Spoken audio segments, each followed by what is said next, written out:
Здравствуйте, зрители моего канала! Сегодня я хочу показать вам свою коллекцию фильмов известного британского и американского кинорежиссера, продюсера, сценариста Стэнли Кубрика. Это достаточно известная персона в мире кино. Он один из самых влиятельных кинематографистов второй половины 20 века. Большинство его картин это в основном экранизации, и они сняты с большим техническим мастерством.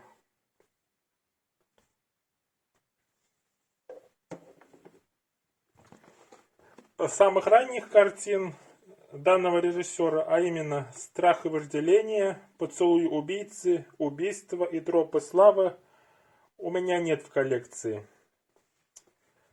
И самый первый фильм, который у меня есть в коллекции данного режиссера, это фильм 1960 года «Спартак», в котором снялись Кирк Дуглас, Лоуренс Оливье, Джин Симмонс, Чарльз Лоттон и Питер Устинов. И данная картина выиграла 4 Оскара. Такое вот издание.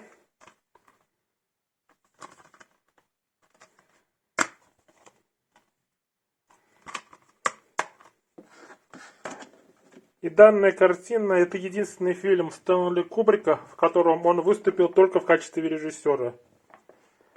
Потому что во всех остальных картинах он был помимо режиссером как минимум сценаристом. А все картины, начиная с Доктора Стрэнджлов, он был режиссером, сценаристом и продюсером. А это единственный фильм, где он был только режиссером. И как раз переходим от Спартака к Доктору Стрэнджлову 1964 года. Потому что фильм от 1962 года «Лолита», который он снял по книге Владимира Набокова, у меня нету в коллекции. Данный фильм выходил с русским языком на DVD. И следующий фильм, это фильм 1964 года «Доктор Стрэнджлов» с Питером Селлерсом и Джорджем Си Скоттом. Такая антивоенная сатирическая картина. Фильм в формате 4К. Русские субтитры присутствуют только на диске 4К. Доктор Стрэнджлов. Или как я перестал бояться и полюбил бомбу. Далее. Следующая картина Стэнли Кубрика. Это фильм 1968 года «Космическая Одиссея», который в этом году исполнилось 55 лет. Это одна из самых известных картин Стэнли Кубрика, которая оказала очень большое развитие на жанр научной фантастики. Здесь были использованы прорывные спецэффекты для своего времени. И поэтому, даже несмотря на свой возраст, этот фильм вышел еще до компьютерных спецэффектов. Спецэффекты в данном фильме выглядят очень хорошо.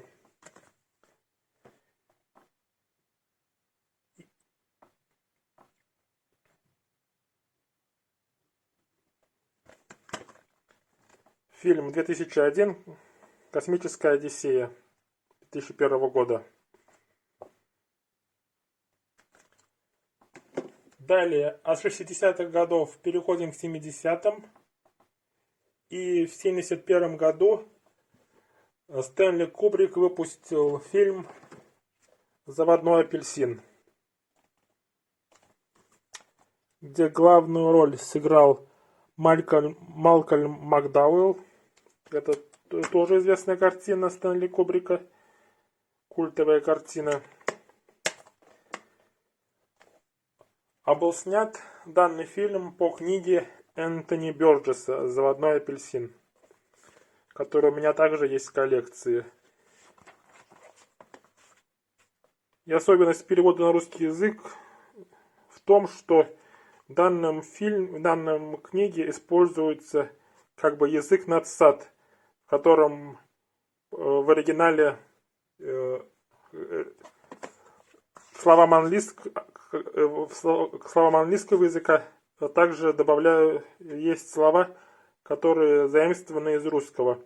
И разные переводчики по-разному переносят это на русский язык.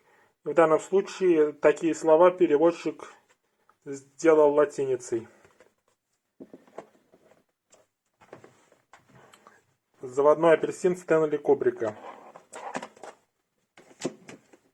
Следующая картина 70-х годов Барри Линдона у меня тоже пока нет в коллекции. И поэтому от 70-х переходим к 80-м. И в 80-м году Стэнли Кубрик выпустил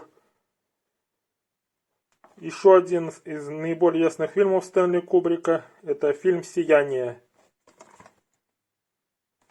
Это у меня DVD. Но помимо DVD также есть и 4К версия с Blu-ray, но русский язык присутствует только на 4К версии.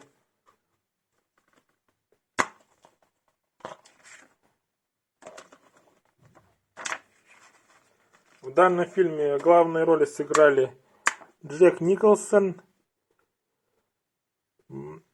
Шелли Дюваль и Дэнни Ллойд.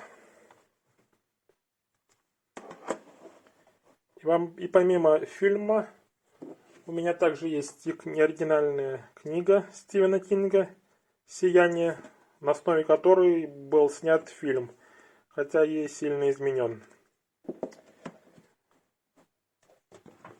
Эти две версии DVD и 4К, они отличаются продолжительностью. На DVD у нас европейская, более короткая версия,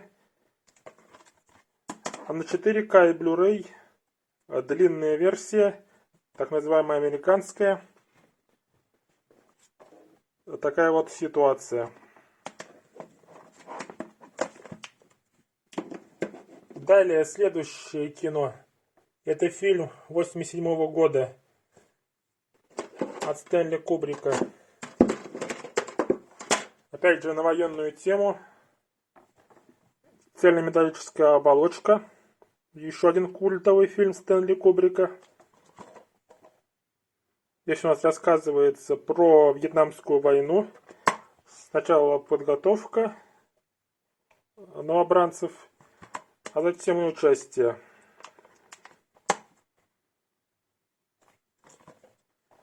Еще одна культовая картина Стэнли Кубрика.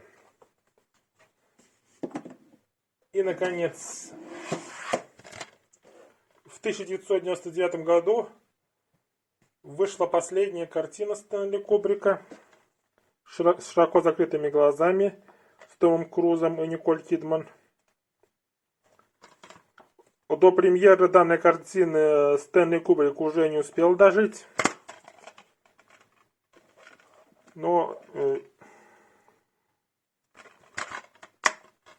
монтаж данного фильма сделал.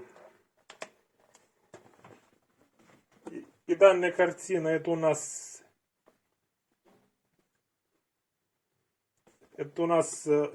эротическая драма-триллер.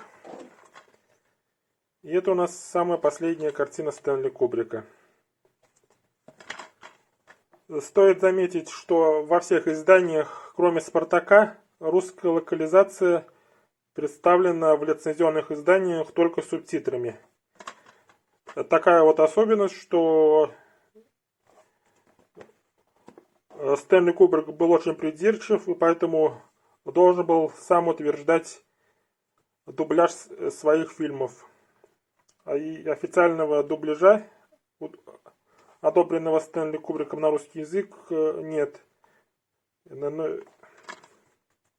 Такая вот ситуация. покажу издание из серии на DVD коллекция Стэнли Кубрика.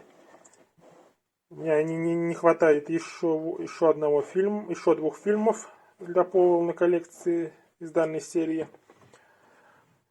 А на этом данное видео все. Надеюсь, вам понравилось мое видео. Подписывайтесь, ставьте лайки. Ждите следующих видео. И пока.